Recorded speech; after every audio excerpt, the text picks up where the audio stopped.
Good morning and welcome to the Groveland Council on Aging special program. I'd like to introduce you to our speaker this morning. Her name is Sally Palmer. She's going to be giving us a program, a bit of an informational program on mindfulness meditation and stress reduction, which will enable folks to take the complete program later on here at the Council on Aging. Welcome, Sally. Thank you very much. Nice to be here today in Groveland, and really looking forward to working with the folks in the community here. Wanted to introduce you to a program that I have been offering throughout the North Shore. And I am a mindfulness educator, and I have been teaching stress reduction classes in mindfulness meditation to children through adults. And I began this journey for my own personal reasons back in 2010.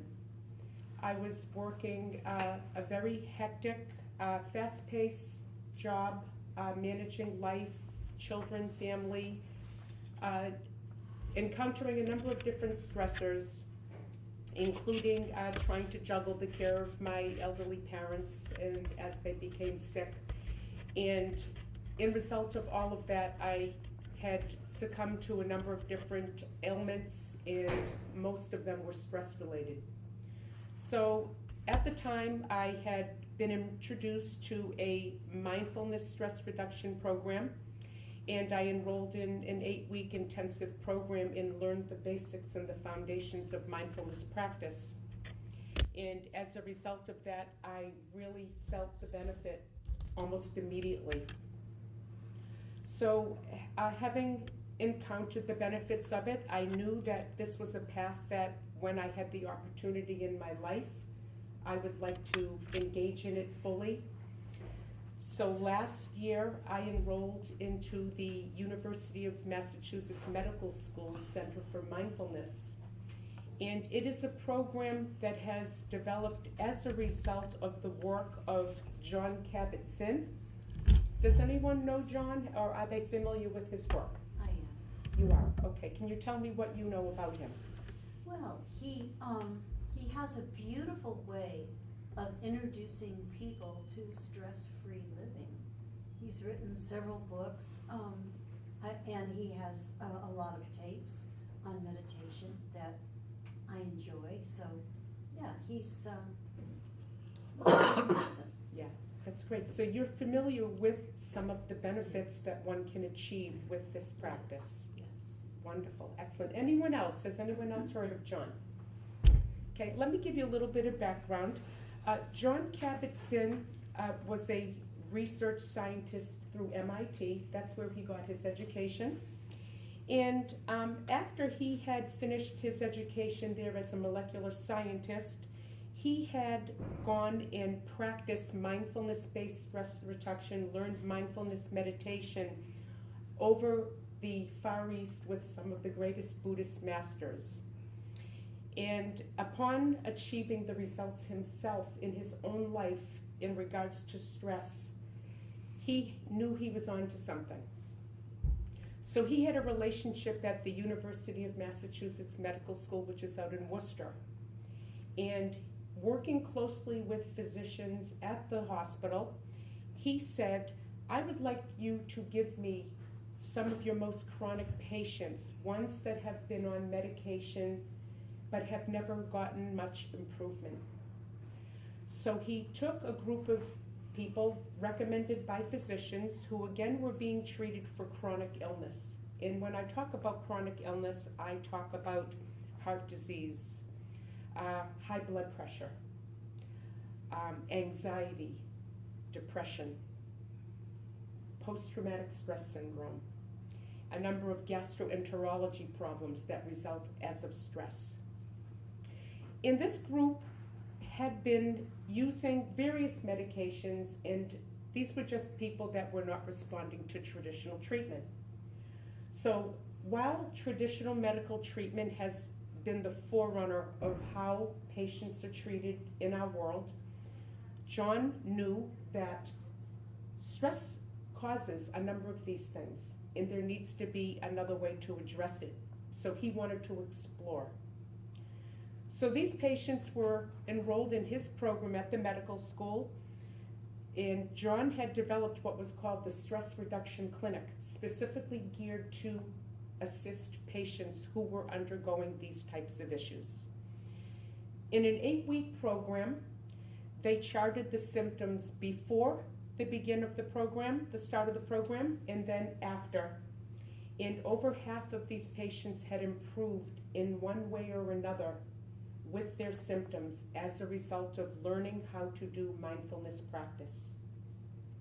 So upon the success of that program back in the 70s, this program, this teaching of mindfulness has been ongoing, where it has developed in its own entity now.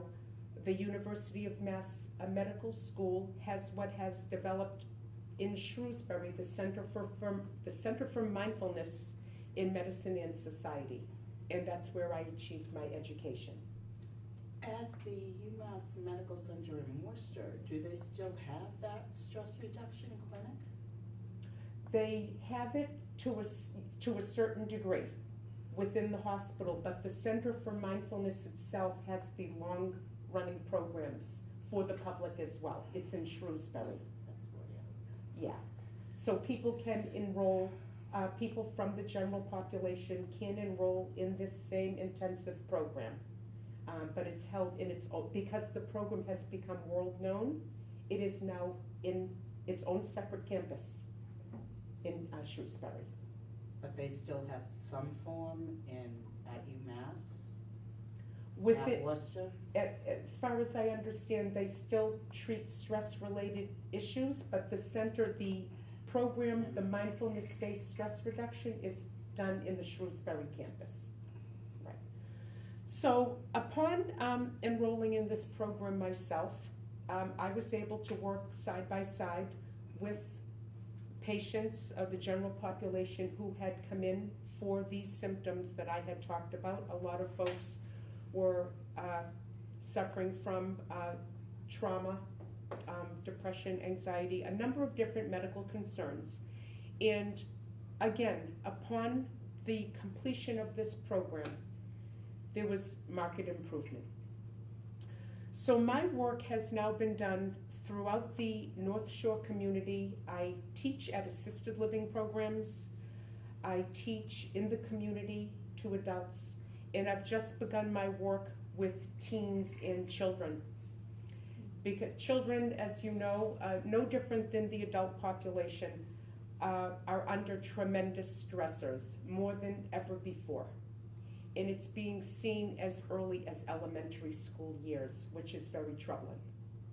So my work will also be there in developing some programs where I can work with these kids to help them learn these tools early in life so they can use them throughout their adult lifespan. So what I have been doing, just in regards to how this program would work, in offering it to the folks in the senior center at Groveland, I have an outline here where I introduce in a 6-week program different concepts of how we engage mindfulness practice into our lives in conjunction with working with stress. Is there anyone here at this table who has no experience with stress in their lives right now? It obviously is something that has affected all of us. What mindfulness does is, in regards to recognizing stress in the program that I will develop, we will learn how stress affects us both mentally and physically.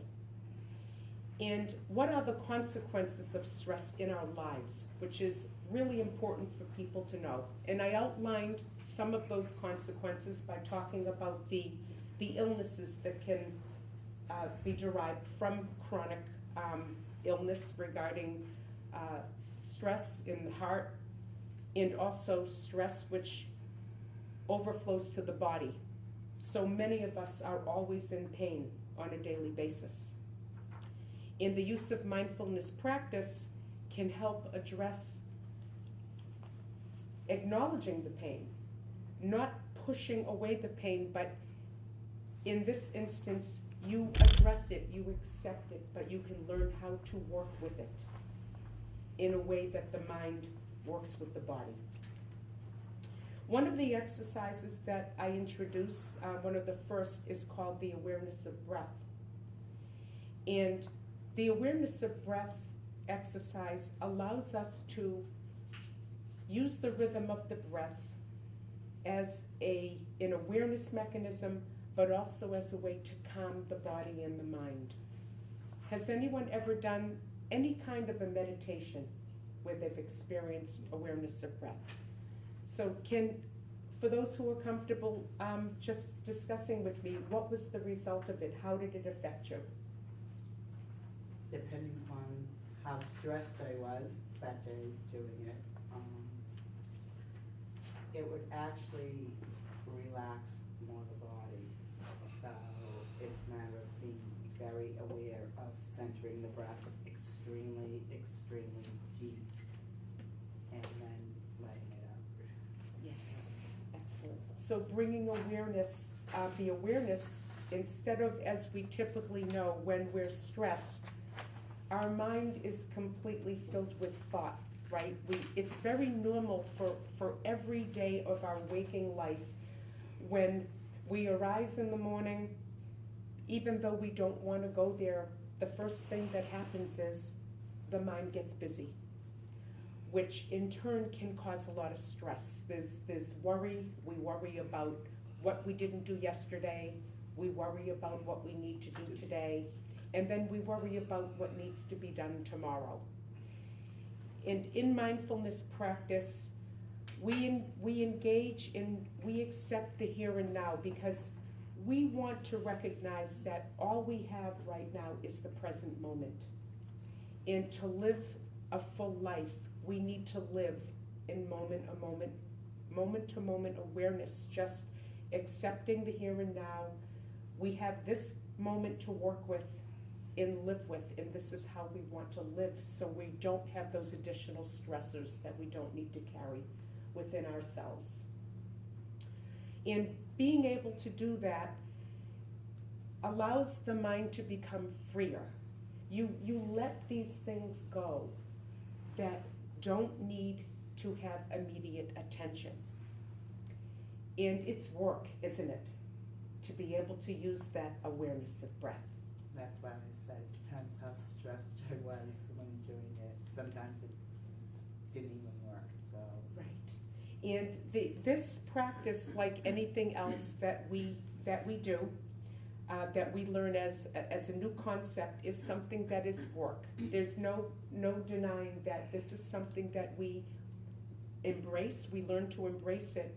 And the more that we practice, the more we engage, and it becomes a way of natural life for us. And you're familiar, can you tell me what your experience has been? Well, my first experience with this was when my husband had a serious heart attack. And at that time, we both went through a, excuse me, stress management and learning how to breathe and be peaceful and to be mindful. And it was wonderful.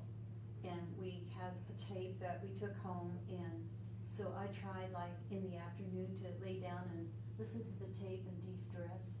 And now I put music on and just am quiet. And yeah, it's wonderful. It's very helpful to have a good day. Yes. Do you notice can you tell me a little bit about when did you introduce the concept into your life? Was it during the morning? Was it into the evening? Well, now I try to do it in the morning, first thing. And I have a lovely book that it's Switching on Your Mind by Carolyn Leaf, and she explains about how important it is to have positive thoughts and nothing negative. And she explains the workings of the brain. It's amazing. Yes. And so I try to like say these little phrases: be still, and know that I am God. And that brings me a lot of peace, and I say it during the day. And I like to listen to peaceful music, and in the afternoon I try and lay down and just be really still. In quieting the body is the beginning of, if you can quiet the body, you can quiet the mind, and that brings stillness, which in turn brings calm. Yes. And that's one of the principles of engaging in this practice. It's to calm the mind and to calm the body. And with this type of practice, you can feel not only the mental but the physical aspects and the benefits of engaging in a mindfulness practice. Because as you can calm the body, what affects your respiration, your heart rate, tightness and tension in the body, these things can begin to subside, which can give that overall feeling of calm and peace. And if we can bring that to ourselves, we live a full life, right? It's really a way to be able to enjoy our day, enjoy our lives more fully. And that's pretty much what we should all be doing. We have a moment of time to devote this to ourselves each day. It becomes a gift that we can give ourselves, and the benefits are felt with this regular practice. So the other concepts that I introduce here in the outline that I have given you is how can we use mindfulness with pain management? Is there anyone at the table who experiences pain one way or another, right? Pretty much all of us. So using the mindfulness, the breath awareness, we're able to bring awareness to how we're feeling in the body. And there are exercises that we can do to address them, not push away, which is typically the way we want to deal with pain generally, right? We want to push pain away from ourselves and take a medication, take Advil, take an anti-inflammatory and say, oh, I've got this pain. But with these exercises, using the breath, using another exercise that I teach called the body scan, where we go head to toe and we embrace what we're feeling and we breathe with this concept of addressing pain and working with pain versus pushing it away. The other concept that I bring in is about being judgmental with ourselves. How many of us typically, especially if we're caregivers, are judgmental in how we're doing things? Are we doing enough? Am I good enough? These things can be very taxing in the mind as well as the body. It can really almost shut things down, disabling how you can lead a productive day, productive life. So we talk about how we're feeling with ourselves, with our mind, with our body. And I introduce a concept of mindful hatha yoga, which can be done sitting in the chair, where we use gentle movement in working with areas of discomfort, but in a very gentle, slow way, and also engaging the breath as we do this practice, which can be very calming to the mind and the body. Week 4, feeling the body through movement, I introduce a walking meditation, which is really a way to slow the body down. As we go through our day, we typically are working at a very fast pace because we typically are going from point A to point B because we have only so much time to do things. And when you're doing a walking meditation, you are using the body, slowing down the body, but feeling through very slow, almost robotic movements, what the feelings of sensation are in the body, in the feet, in the legs, and just bringing your awareness to this function, to this action. And by doing this, it's another way to alleviate thought, because the mind may be busy, but we're bringing our awareness to the body as a whole when we do this. And it's now that spring is here, we can really enjoy doing this outdoors. And it's a very peaceful way to do some walking. Week 5 is about mindful eating. And I talk about how we can really appreciate eating and enjoying texture, taste, flavor, and really slowing down and enjoying a meal. Because how many of us really remember even tasting what they had this morning, right? Was anyone's thought or their awareness directly on what they were eating? It was for you? I really like to do that, and we learned to do that in this class that I took with my husband, and it just makes you really appreciate eating slowly. Yes. And just centering on what you're eating. And the experience is wonderful. Yes. Because you taste and smell food in a way that you haven't done before, because we are typically, when we have our meal, we're going through the function of eating because we're hungry. But we really don't get to really enjoy and appreciate and have gratitude for what we have in front of us when we're hurrying. So mindful eating is just another way to appreciate, to enjoy, and to experience our meals and have gratitude for them. The week 6 is loving kindness meditation. And is anyone here familiar with that practice? Perfect. Loving kindness is a way to bring kindness to ourselves, to open the heart, to be gentle with ourselves. And by doing this, we open the heart, which allows us to also open and give kindness to others and to show loving kindness to others. And we do this by reciting phrases and a meditation that go along with it.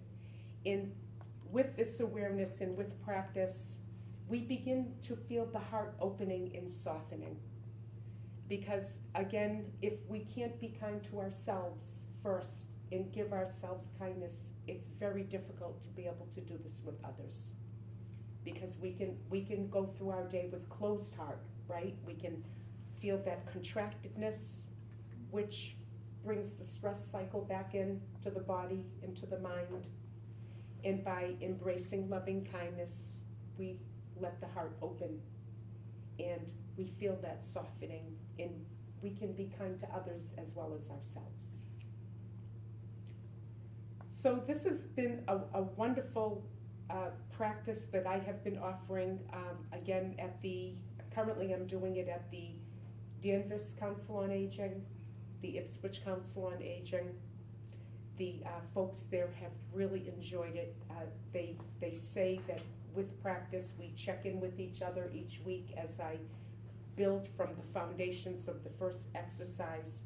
And as we go through to week 6, they have been practicing and they really do see a difference in their lives. It enables them to bring awareness to themselves before they begin their day, before they deal with their own lives. And it really has enabled them to live a fuller life, a fuller day. So I hope that you'll all be able to join me and that folks will want to do this here in Groveland, because it is a life-changing opportunity for yourselves and for relationships that you have as well. It helps you enhance your relationships. It changes who you are. So does anyone have any questions on this? Yes, if people are interested in learning more about this practice and are interested in having me present it at the town hall, in Groveland, they can contact me at my email address. My website is revivemindfulness.com, and my email address is revivemindfulness@gmail.com. And my cell phone number, 978-500-6999. 7266. And I welcome all calls and questions.